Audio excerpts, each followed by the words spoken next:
Chris. Happy Tuesday, May 28th. Hope you had a wonderful long weekend. Thanks to your recommendations, I ate my way through Richmond. It was lovely and delicious.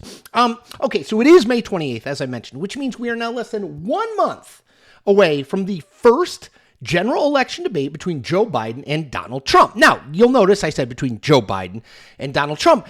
I actually don't want to talk about the two of them today. I want to talk about the third candidate in the race, which I think is sort of the most interesting candidacy because I don't know what to make of it, which is Robert F. Kennedy Jr. Okay, now, when the debate criteria were announced, I assumed, I think like most people, including the Biden and Trump campaign, that Robert F. Kennedy Jr. would never qualify.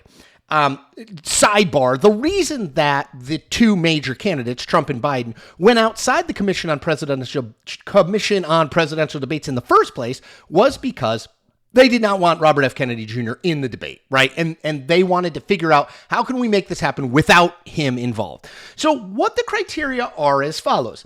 In order to qualify to make the debate stage, this is on CNN, June 27th, you need to have 15% or more in 4 national polls, and you need to have qualified on the ballot in states that add up to 270 electoral votes, which is obviously how many you need if you're going to be elected president. Okay.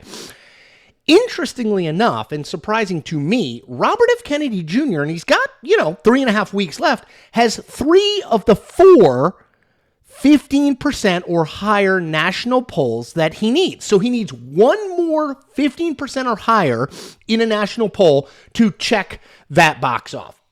Which brings us to the 270 electoral votes thing. Now, I think that is still going to be a major challenge for him. He's definitely on the ballot in 5 states, which add up to, I think, about 35 electoral votes. His campaign says he is qualified for another 10 states that add up to about 170 electoral votes. States are still sort of going through all that stuff.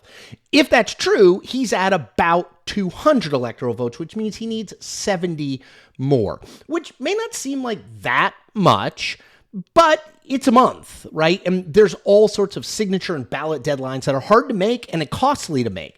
The Kennedy campaign are obviously pushing really hard to make this happen because, look, if Robert F. Kennedy Jr. is on the debate stage for at least 1, if not 2 of the debates, I think that changes the race significantly.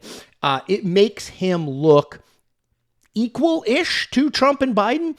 I think it makes people think, hey, maybe this guy's got a shot. And I think it probably means he gets double-digit support nationally and maybe even in swing states. So both Trump and Biden want to keep him off the debate stage because they want to minimize the amount of vote he gets because they're not totally sure if that vote comes more from their guy or the other guy, right?